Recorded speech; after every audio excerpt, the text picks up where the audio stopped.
well, okay. Good morning, beloveds. I'm bleary-eyed, and I'm not sure why, because I got a good night's sleep. I'm tinkering with my supplements again, and I think I quit one that I'm going to have to go back on. We also finished the ministerial class last night. It was amazing. And I don't know what else I was about to say. Oh, and it's election day. I did early voting because I always do early voting because I cannot stand in long lines. It is actually quite painful. And but all I got to vote for were the constitutional amendments. I don't know if that's a good thing or a bad thing, but it is what it is. Okay, so we are doing your spiritual power. Let's do the housekeeping, and then we will get on with it. And all the housekeeping is me reminding you that we are Creative Life Spiritual Center. Website is creativelife.org. Constant contact email, info@creativelife.org. If you will email that, it will get you one email a week, unless something unusual happens. We do live in hurricane country. There is, or I should say we live close to the ocean. That's the other thing, because the storms can get really weird. It doesn't have to be a hurricane.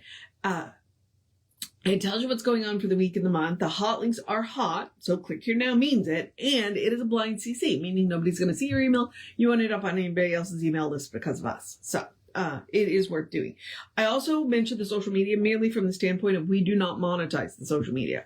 We don't want to deal with the ads any more than you do. So what we ask you to do instead, because we're not giving them money to boost us, you can help boost us by liking, subscribing, and following the pages.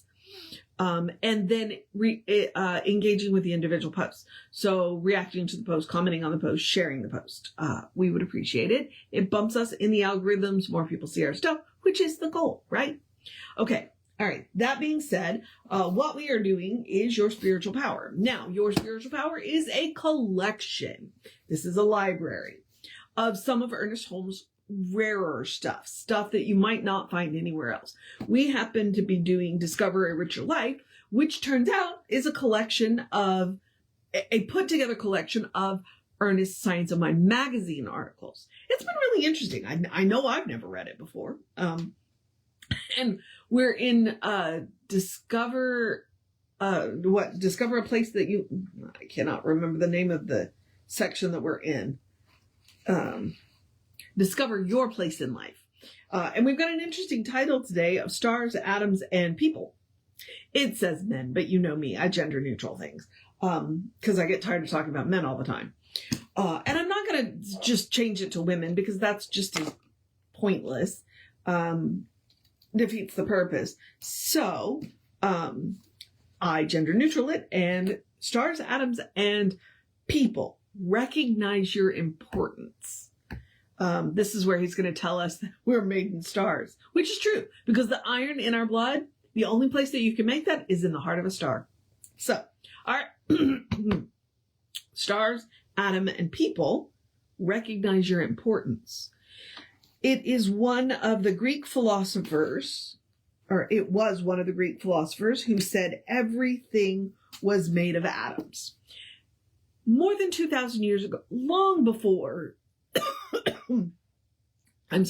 long before we had microscopes to even, and back in 2017, when I wrote that initial paper, we still hadn't taken a picture of an atom. Molecules, yes. Atoms, no. I think we have now, but, whoa, hello.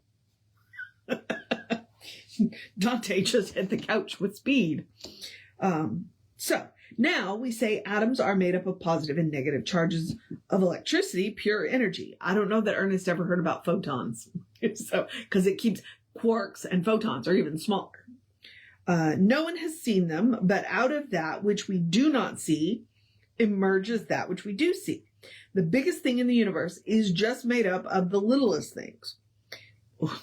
You know what? Yeah. That's a line worth saving. You put a lot of the littlest things together, and the only difference is in the outline or form and not in the substance or the law through which they are created. As far as God or the creative genius of the universe, that's a creative genius of the universe, is concerned, there is no big and no little, no hard and no easy, no good and no bad. You and I right now are living in a universe where the only difference between a star and an atom is the concept of the person who perceives them. This is the prime relationship. So far as creation is concerned, humankind alone knows a star and an atom. And wouldn't it be strange if we came to see that we alone know heaven and hell, abundance and impoverishment, health and sickness, good and bad. That is why the Bhagavad Gita says that the self must raise the self by the self. I think Shakespeare understood it also when he said, "To thine own self be true." And it must follow that the day thou canst not then be false to any person. Shakespeare did not say thou wilt. He said thou canst not then be false to any person. And Browning, speaking of the soul, said, "What enters into thee was, is, and shall be." In other words, these great thinkers have tried to tell us that we are not separate from God. There is already something within us which is transcendent and triumphant, not only eternal in the duration of time, but omnipresent in the time in which we live. They did not say, people, you are put on earth to save your soul. Not the great ones. Only the lesser ones said this. They are the ones who had the psychological complexes and psychological frustrations that produced a sense of guilt, which they projected onto other people and the universe in order to get release from their own conflict and anguish. That's called projection. Yep. The great ones were the ones who saw and knew. The interesting thing is that modern science is substantiating their declaration.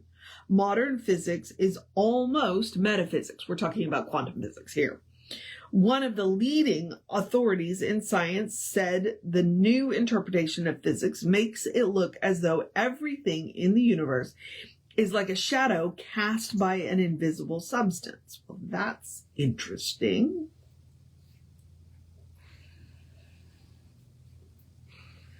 Okay. The Bible says faith is the substance of that thing and will produce its own evidence. And so atoms, the infinitesimal, the little things we don't see, are there all right. But the meaning they have to us as individuals is the meaning we give them. What is our own vision? What is our own thought? These people have said that the universe is in equal balance, so that each one of us, because each one of us is an incarnation of God, the universe reveals as much of itself as we come to see. Okay? This is one of the greatest things about our philosophy. Lots of people say to me, "I don't understand." And I say, wait until you do. Keep at it until you do.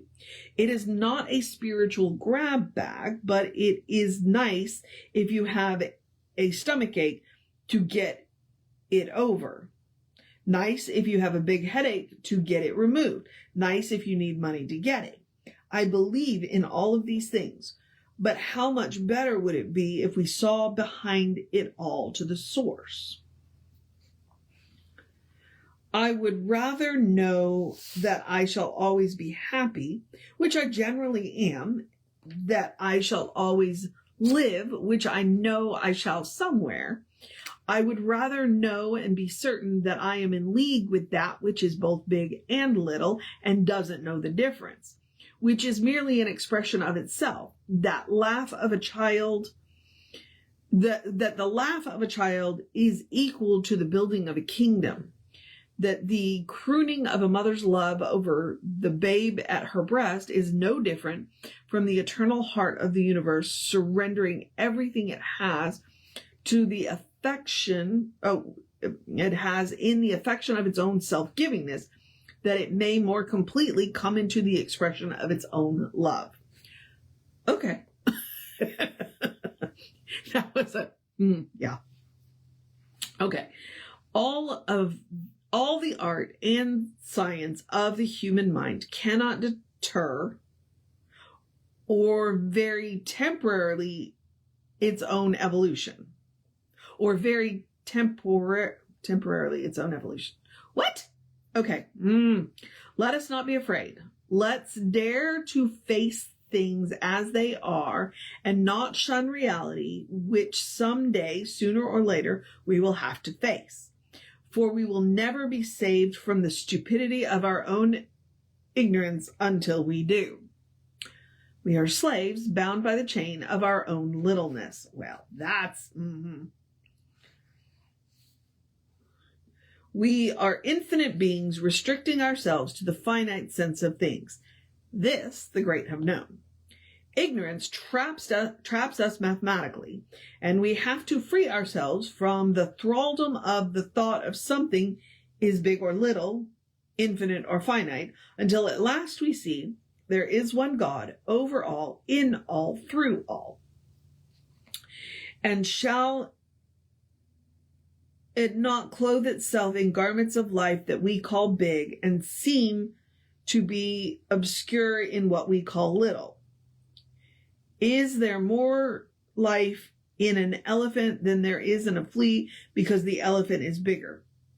I don't think so at all. And we have to come to realize that the atoms and the stars, the infinitesimal, the little, and that which seems to be the great magnitude, the big, are but different expressions of the one that is neither little nor big, and that each one of us must exist here for the expression of the eternal creator, mind, God. What else could we be here for? It is no different from Jesus saying, I am come that they might have life, and that they might have it more abundantly. Or Tennyson saying in the memoriam,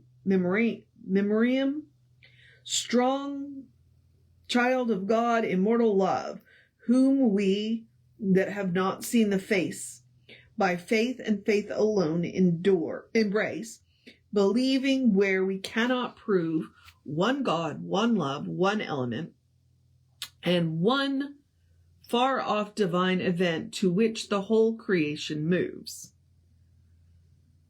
I'm not that familiar with Tennyson.